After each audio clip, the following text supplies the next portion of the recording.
எல்லா தமிழ் மக்களுக்கும் என்னுடைய வணக்கம்.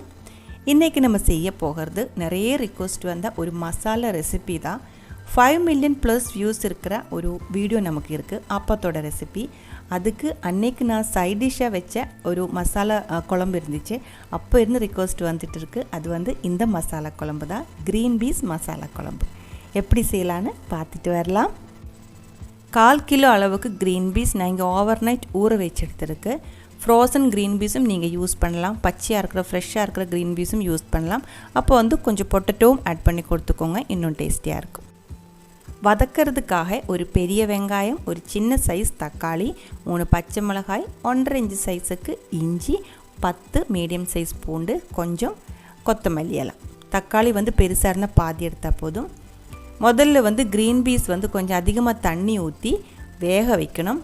வேக வைக்கும்போது கூடவே வந்து 1/2 டீஸ்பூன் அளவுக்கு உப்பு, 1/2 டீஸ்பூன் அளவுக்கு மஞ்சத்தூள், இது ரெண்டும் போட்டுட்டு வேக வச்சுக்கோங்க. நல்லா வேகணும். வேகாமல் இருந்தால் நம்ம குழம்புக்கு டேஸ்ட் இருக்காது. அதனால நல்லா வேக வச்சு எடுத்துக்கோங்க. அது வேகிறதுக்குள்ளே மசாலா வதக்கி எடுத்துக்கலாம். 1.5 டேபிள் ஸ்பூன் அளவுக்கு ஆயில் ஊற்றிக்கோங்க. தேங்காய் எண்ணெய் இருந்தாலும் போதும், உங்களுக்கு பிடிச்ச ஆயில் ஊற்றிக்கோங்க. 1 டீஸ்பூன் அளவுக்கு கடுகு வெடித்ததுக்கப்புறம் வெங்காயம், ஒரு பெரிய சைஸ் வெங்காயம் எடுத்துருந்து இல்லைங்களா, அது வந்து நைஸாக கட் பண்ணி எடுத்துக்கோங்க. நல்லா வதக்கி எடுக்கணும், அதனால தான் நைஸாக கட் பண்ண சொன்னேன். கூடவே பச்சை மிளகும் சேர்த்து வெங்காயமும் பச்சை மிளகும் நல்லா வதக்கிக்கோங்க. அது வந்து சாஃப்டாகி ஒரு லைட்டாக ப்ரௌன் ஷேட் வர்ற வரைக்கும் வதக்கிக்கோங்க.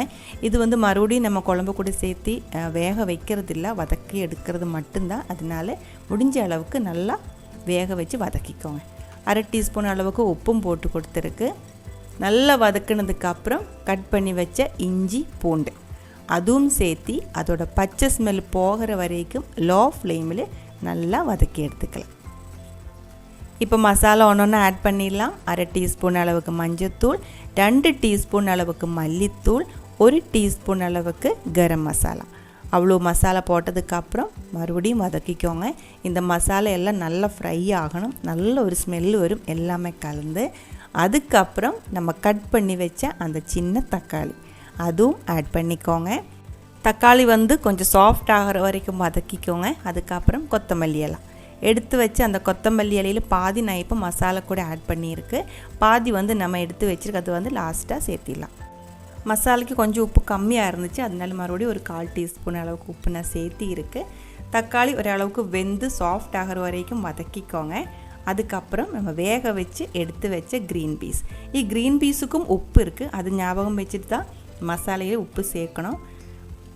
க்ரீன் பீஸ் வந்து நீங்கள் வேக வைக்கும்போது சில டைம் வந்து தண்ணி கம்மியாகி அது வந்து கட்டியாகி போயிடும். அப்படியா இருந்தால் அந்த கட்டியாக இருக்கிறது கொஞ்சம் தண்ணி ஊற்றி நல்லா கொதிக்க வச்சு திக்னஸ் கரெக்டாக வந்ததுக்கப்புறம் இந்த மசாலாக்குள்ளே ஊற்றுங்க. அப்போ தான் நல்ல டேஸ்டியாக இருக்கும். இதுக்குள்ளே ஊற்றினதுக்கப்புறம் பச்சை தண்ணியை ஊற்றி கொதிக்க வச்சா நம்ம குழம்புக்கு வந்து அந்த அளவுக்கு டேஸ்ட்டு கிடைக்காது. அதுவும் பார்த்து பண்ணிக்கோங்க.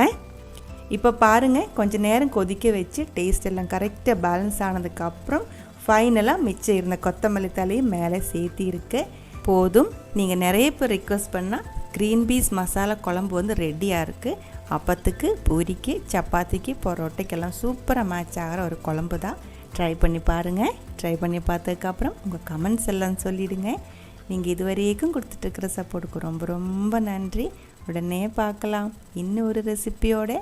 அது வரைக்கும் வணக்கம்.